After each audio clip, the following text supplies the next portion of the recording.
নমস্কার বন্ধুরা, পপ কিচেনে সবাইকে স্বাগত। আজ আমি সকাল সকাল বাজারে গিয়েছিলাম, গিয়ে দেখলাম জ্যান্ত জ্যান্ত কই মাছ। এই দেখুন না, নিয়ে চলে এসেছি।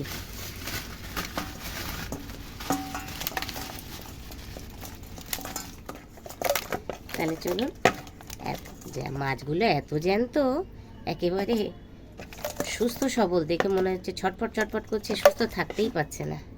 এবার এগুলোকে আমি কেটে নেব। প্রথমে আমি এর মধ্যে দিয়ে দেব অল্প লবণ, তারপরে মাছগুলোকে কাটবো। আমি বন্ধুরা লবণ দেব, তার কারণ হচ্ছে গিয়ে লবণ দিয়ে কাটলে সেটাকে পরিষ্কার করতে সুবিধা হয়। আর ছাই দিয়ে কাটলে না, মাছের ভিতরে, পেটের ভিতরে ছাই ঢুকে যায়, অনেক সময় সেটা পরিষ্কার হয় না।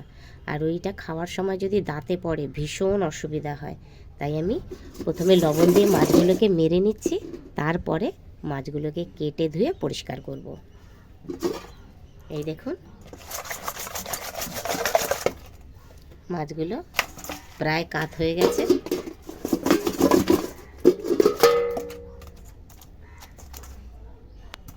এবার আমি মাছগুলো কেটে নেব, কেটে ধুয়ে পরিষ্কার করে তারপরে দেখাচ্ছি। দেখুন, মাছগুলো আমি সুন্দর করে কেটে ধুয়ে একদম পরিষ্কার করে নিয়েছি। এবার আমি মাছগুলোতে নুন হলুদ মাখাবো। প্রথমে দিয়ে দিলাম হলুদ, এবার দেব লবণ। এবার সুন্দর করে এটাকে আমি আগে মাখিয়ে নেব।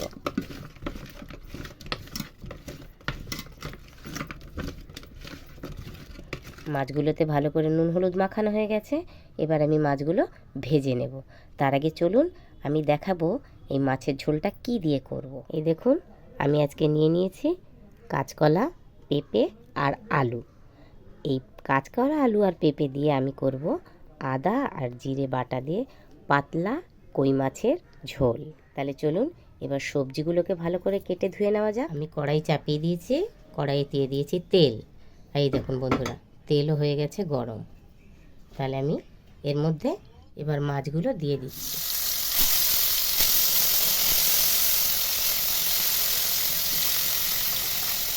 মাছগুলো যেহেতু জ্যান্ত, সবকটা মাছ দেখুন একদম তেলের মধ্যে দেওয়ার সাথে সাথে বেঁকে গেছে।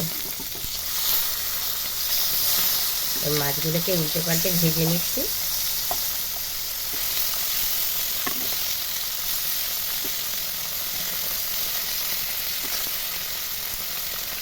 সুন্দর ভাজা হয়ে গেছে, এবার আমি এক এক করে তুলে নিচ্ছি।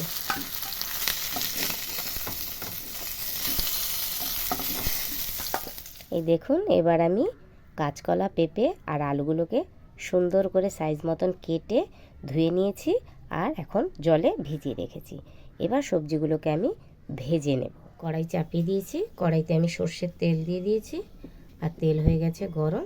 প্রথমে আমি কাঁচকলাগুলোকে ভেজে নেব।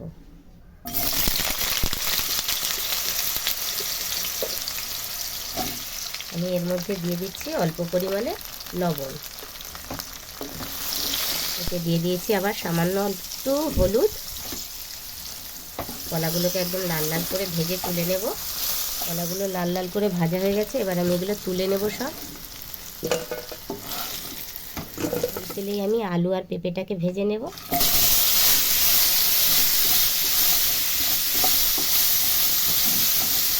আমি দিয়ে দেব অল্প পরিমাণে লবণ।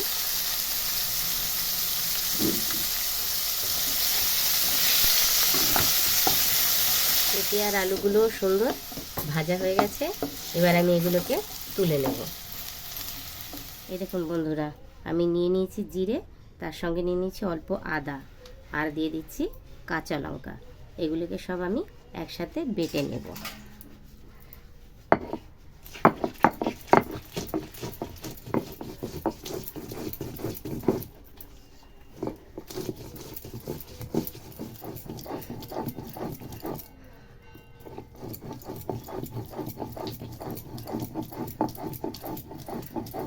এই দেখুন, মশলা আমার বাটা হয়ে গেছে, একদম চন্দনের মতন করে মশলা বেটে নিয়েছি।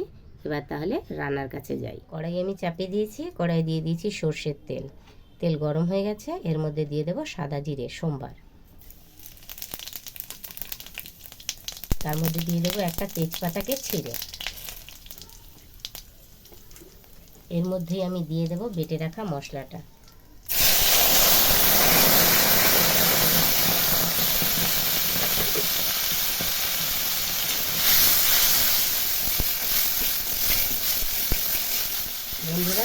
এই মশলাটা আমি বেশি ভাজবো না, এর মধ্যেই আমি আগের থেকে ভেজে রাখা সবজিগুলো দিয়ে দেবো।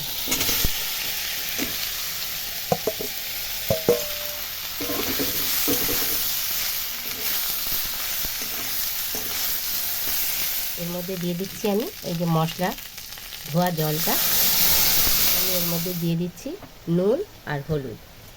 নুন দিলাম, এবার দিয়ে দেবো হলুদ। ভালো করে নেড়ে চেড়ে দিচ্ছি।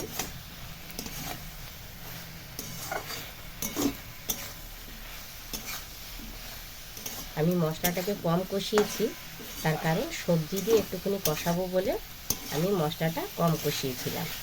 এবার মশলাটা আমার সম্পূর্ণভাবে কষানো হয়ে গেছে, মশলা থেকে তেলও ছেড়ে দিয়েছে। এবার আমি এর মধ্যে দিয়ে দেব জল।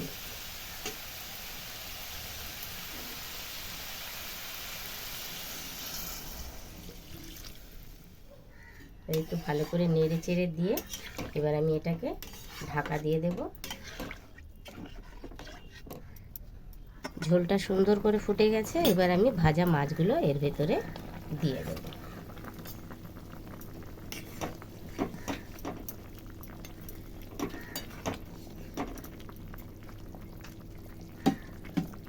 আর একবার একটু আমি ঢেকে দেব, ঢেকে দিয়ে তারপরে নামিয়ে নেব। দেখুন তরকারিটা একদম হয়ে গেছে, কি সুন্দর ফুটছে। এবার আমি নামিয়ে নিচ্ছি। তাহলে বন্ধুরা, জিরে আদা আর কাঁচা লঙ্কা বাটা দিয়ে জ্যান্ত কই মাছের পাতলা ঝোল রান্নাটা আপনাদের কেমন লাগলো অবশ্যই কমেন্ট করে জানাবেন। এখন প্রায় দিন ওয়েদার চেঞ্জ হচ্ছে, ঘরে ঘরে সর্দি কাশি, পেট গরম, পেট খারাপ, এইরকমভাবে যদি আপনারা পাতলা ঝোল রান্না করে খান তাহলে সেটা শরীরের পক্ষে খুব উপকার।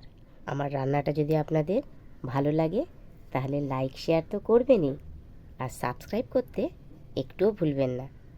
তাহলে আজকের মতন এই পর্যন্ত, টাটা।